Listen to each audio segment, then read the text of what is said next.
you're just starting out or already established, it's important to understand the basics of budgeting, saving, and growing your money. I'm here to discuss these topics and offer some tips and advice to help you make the most of your finances. So let's get started. Budgeting and goals.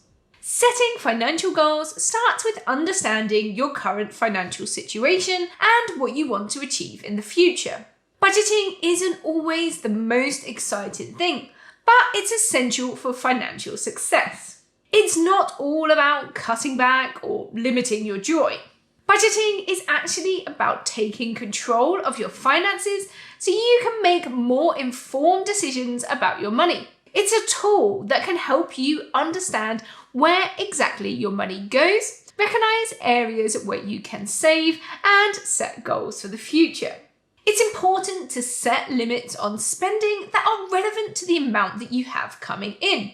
Track your progress to make sure you're staying on track. Setting a budget and sticking to it can help you achieve your goals, whether it's saving for retirement or building an emergency fund. When it comes to personal finances, this is where I would focus most of my time. Understanding my money, and this knowledge helps me set and achieve my goals. Saving money. There are 3 main steps to saving money that I will cover in this video. Putting money aside, cutting costs, and reducing debt. Paying yourself first is a general rule of thumb when it comes to savings. It means that before you spend money on anything else, you should set aside a portion of your income for savings. This could be as little as 10% of your income, but the important thing is to commit to setting aside the money and make it a priority to save. Another step in saving money is spending less by cutting costs. This involves looking for ways to lower your expenses, such as reducing unnecessary spending and finding ways to get better deals. Examples include cutting back on eating out, buying in bulk, switching to cheaper services, and negotiating better deals. One great way to save money is to use cash instead of credit wherever possible. Paying with cash helps you to stick to your budget because you can easily track how much you're spending.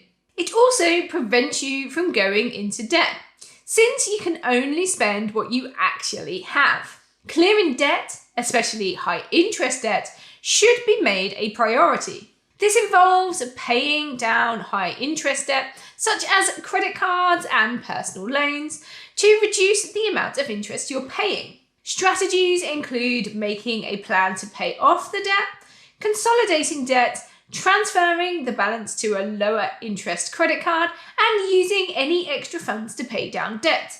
The thing you don't want to do is to go into clearing debt without a plan. I have a video about 2 methods of paying debt: the snowball and avalanche. You'll find a link to this video in the description. So check that out after you've finished watching the rest of this video if you want to know more about the best method for clearing debt for you. Growing your money. Getting past just the basic desire of wanting to have more money, having a plan to grow your wealth is essential to plan for the future.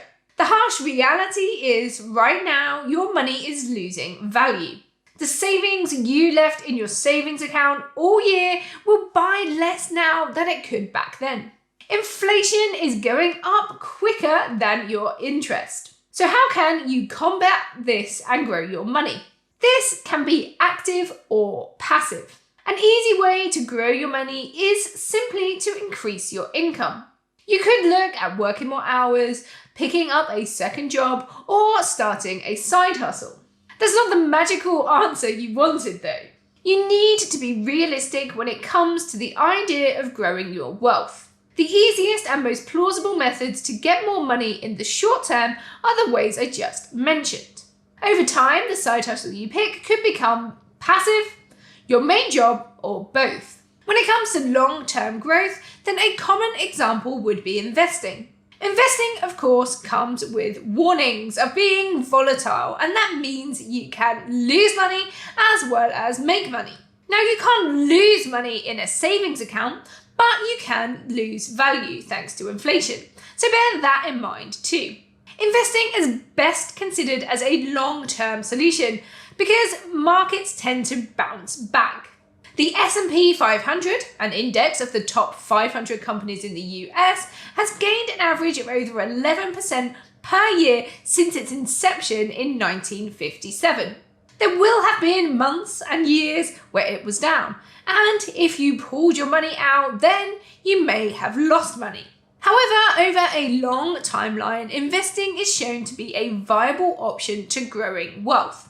Make sure you do your own research or talk to a financial advisor when considering investing.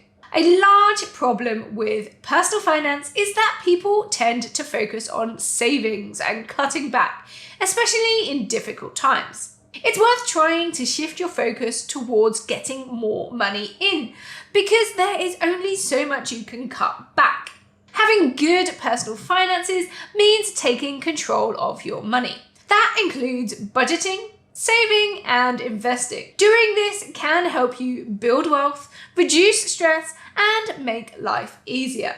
When you take the time to learn how to manage your money, you set yourself up for a healthier financial future. Thanks for watching the video.